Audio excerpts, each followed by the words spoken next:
Vous avez cliqué sur cette vidéo pour savoir comment investir dans l'or, et bien c'est exactement ce que vous allez avoir. Nous allons passer en revue toutes les méthodes et vous serez à même de faire un choix éclairé. En ce moment, l'or n'arrête pas de monter, même les médias mainstream en parlent. Est-ce un red flag pour les esprits contrariants ou faut-il suivre la tendance ? Je ne suis pas là pour vous donner un conseil en investissement, je vous donne simplement le fruit de mes propres recherches en tant qu'investisseur particulier. Mais tout ce que je sais, c'est que les monnaies fiat iront à zéro. Alors comment s'exposer concrètement à cette classe d'actifs ? On va voir ensemble les trois méthodes classiques. D'abord l'or physique, le fameux lingot ou les pièces. Ensuite les ETF or, qu'on appelle aussi or papier. Et enfin les actions des sociétés minières, une approche à effet de levier. Mais restez bien jusqu'au bout car on explorera ensuite un chapitre bonus, une quatrième façon plutôt techno-friendly d'investir dans l'or. Vous allez voir, c'est plutôt intéressant.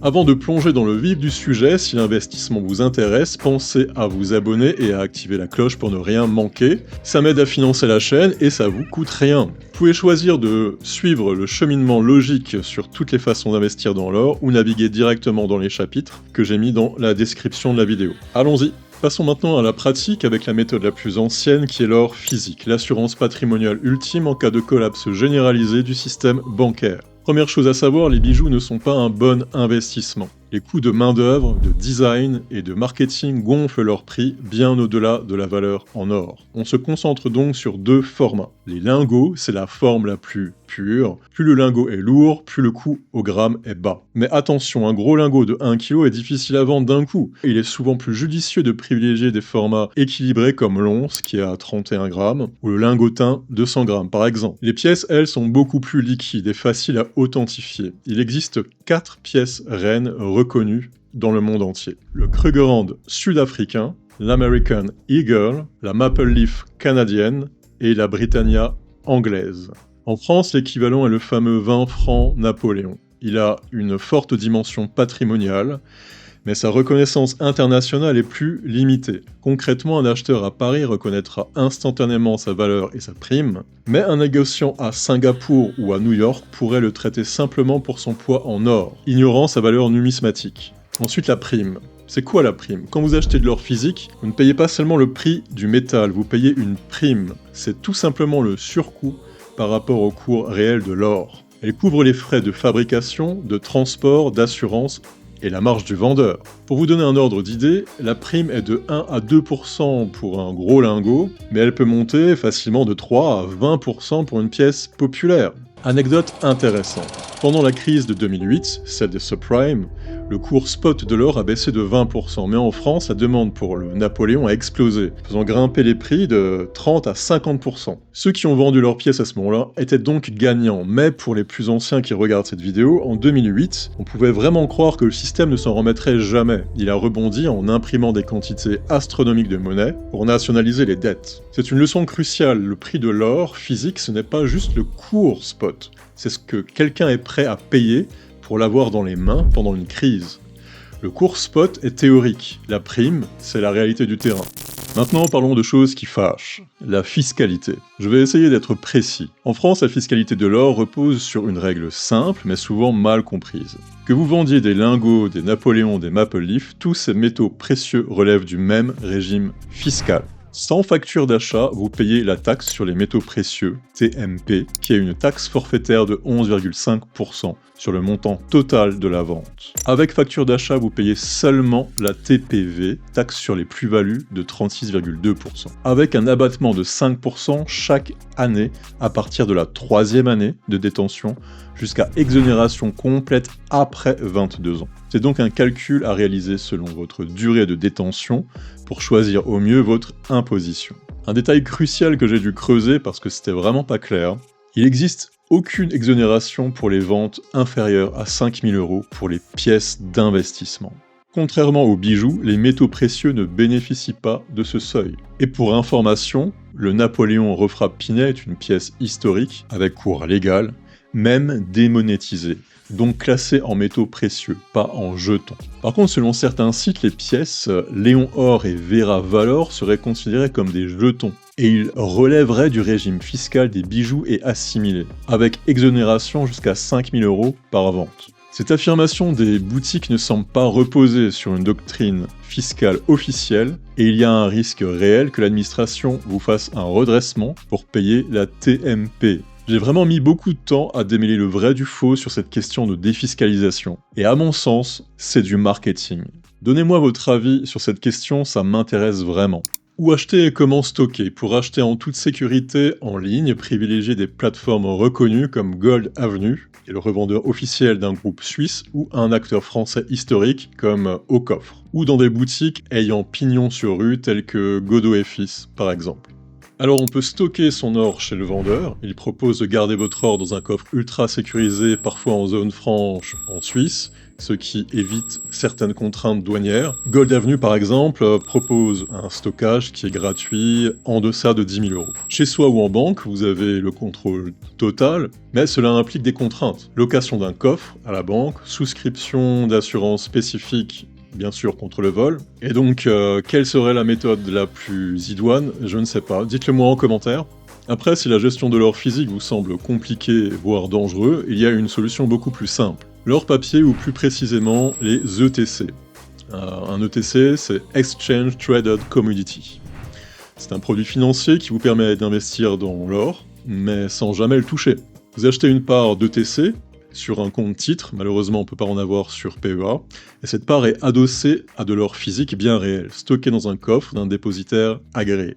Bon, les avantages, il y en a quand même plusieurs, c'est la simplicité, aucune contrainte de stockage, de sécurité ou d'assurance. Une liquidité extrême, vous pouvez acheter et vendre vos parts instantanément en bourse, comme une action. Et l'accessibilité, vous pouvez investir de toutes petites sommes et mettre en place un achat programmé, tel qu'un DCA, Dollar Cost Averaging, ce qui vous évitera d'acheter une pièce qui peut valoir 3 000 €. Et surtout les coûts, il n'y a pas de prime. Vous achetez au cours réel de l'or, le cours spot, avec seulement de très faibles frais de gestion annuels. Concernant les risques, bon, pas de détention physique, alors c'est quoi le piège? Le piège, il est simple, il faut être honnête, vous ne détenez jamais vraiment l'or. En cas de crise systémique majeure, vous ne pouvez pas récupérer votre or physiquement, et il y a très peu de chances. Vous perdrez donc l'essence même de l'assurance ultime, si jamais on joue à un remake à la Mad Max.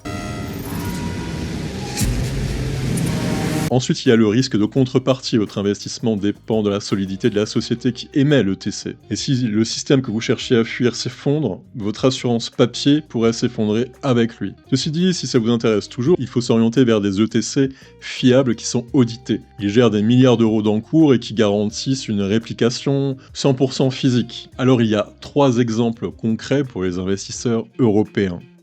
On a l'iShares Physical Gold ETC de BlackRock. C'est le leader incontesté avec près de 20 milliards d'euros d'encours. Ensuite, il y a Invesco Physical Gold A, une alternative très solide avec plus de 18 milliards sous gestion. Ensuite, on a le français Amundi Physical Gold ETC avec 7 milliards d'encours. Pour ces produits, les frais de gestion sont vraiment minimes, de l'ordre de 0,10 à 0,20% par an, grand maximum. Troisième méthode complètement différente, investir dans les sociétés minières. C'est un investissement indirect. Et ici, attention, vous n'investissez pas dans de l'or directement. Vous achetez des actions d'entreprises dont le métier est d'extraire de l'or. L'atout principal, c'est l'effet de levier. Et le mécanisme est relativement simple à comprendre. Les coûts d'extraction d'une mine sont relativement fixes. Rendons ça concret. Imaginez qu'une mine a un coût fixe de 1500 $. Pour extraire une once d'or. Si le cours de l'or est de 2000, son bénéfice est de 500, ok? Mais si l'or grimpe de seulement 10% à 2200 $, son bénéfice lui bondit de 700 $. C'est donc une explosion de 40% des profits pour seulement 10% de hausse du métal. Voilà la puissance et le risque de l'effet de levier. La contrepartie, c'est la volatilité. Évidemment, cet effet de levier fonctionne dans les deux sens. Si le cours de l'or baisse, les pertes sur l'action de la mine seront également amplifiées. La volatilité est donc bien supérieure à celle de l'achat d'or physique ou d'ETF. Il faut en avoir conscience. Vous êtes aussi exposé à des risques spécifiques de l'entreprise. Risque opérationnel des problèmes techniques sur un site, des conflits sociaux, risque géopolitique, des changements de réglementation dans les pays où se trouvent les mines, risque de management, tout simplement la qualité des dirigeants. Comment s'exposer, me demanderez-vous. Vous pouvez investir dans des leaders mondiaux comme Newmont, Barrick Gold ou Agnico Eagle Mines, mais pour un débutant, la solution la plus simple pour diversifier ce risque est d'investir via un ETF de mines d'or, comme le Van Eck Gold Miners qui regroupe 57 entreprises du secteur. Voilà pour les 3 grandes routes classiques de l'investissement vers l'or. Mais avant de conclure, je vous ai promis une dernière méthode, la plus innovante, la plus techno-friendly, celle que personne ne connaît, quasiment, et qui pourrait bien devenir l'avenir de l'investissement. Restez bien avec moi. On va parler de l'or sur la blockchain, de l'or tokenisé. Le principe est le suivant. Un token, c'est un jeton numérique qui vit sur une blockchain comme Ethereum. Elle représente la propriété d'une quantité d'or physique bien réelle, stockée dans un coffre-fort. Les 2 exemples les plus connus sont Pax Gold, où un token est égal à une once d'or, et VeraOne, où un token est égal à 1 gramme d'or. Cette technologie combine le meilleur des 2 mondes. Fractionnement, vous pouvez acheter une toute petite fraction de l'or, par exemple 0,01 once, avec PAXG, c'est le ticker. Disponible 24 heures sur 24, 7 jours sur 7, les marchés des cryptos ne dorment jamais, vous pouvez acheter et vendre à n'importe quel moment, même le dimanche. Rapidité et faible coût, les transactions sont quasi instantanées et les frais de stockage sont nuls pour ce qui concerne par exemple PAXG. Transparence et sécurité, votre droit de propriété est enregistré de manière infalsifiable sur la blockchain et les émetteurs les plus sérieux comme Paxos sont régulés par le département des services financiers de New York et leurs réserves d'or sont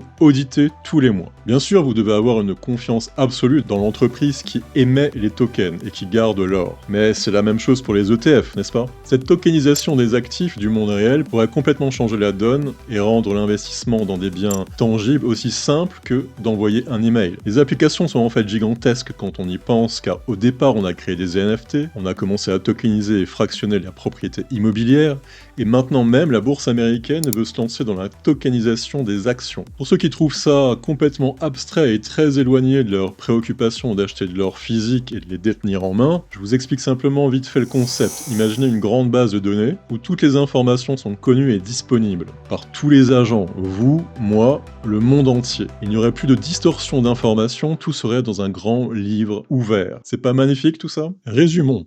L'or physique, c'est l'assurance ultime, tangible, l'actif de dernier recours. Mais il vient avec des contraintes de stockage et des primes à l'achat, sans compter la sécurité. Les ETF or, c'est la solution la plus simple, la plus liquide et la plus efficace pour répliquer le cours de l'or, mais sans jamais posséder réellement son or. Les mines, c'est le pari à effet de levier pour surperformer le cours de l'or, mais avec une volatilité et des risques bien plus élevés. Enfin, l'or crypto, c'est l'innovation, la flexibilité et l'accessibilité 24 sur 24, 7 jours sur 7, mais sur un marché qui est encore jeune et qui demande une grande confiance dans l'émetteur du token. Pour finir, je dirais que l'or n'est pas un actif pour devenir riche, car le S&P 500 fait mieux depuis la fin de l'étalon or par Nixon en 1971, en termes réels et dividendes réinvestis. C'est plus une assurance pour son patrimoine et une diversification de son portefeuille, notamment pour éviter la perte de valeur induite par l'impression de monnaie des banques centrales. Cette notion est connue par tous, je pense. Seulement, qui dit inflation monétaire dit augmentation des prix des actifs tels que les actions. On peut l'observer notamment sur les bourses, car quand la Fed baisse ses taux et pratique le quantitative easing, alors la bourse monte mécaniquement. Et vous, après avoir vu tout ça,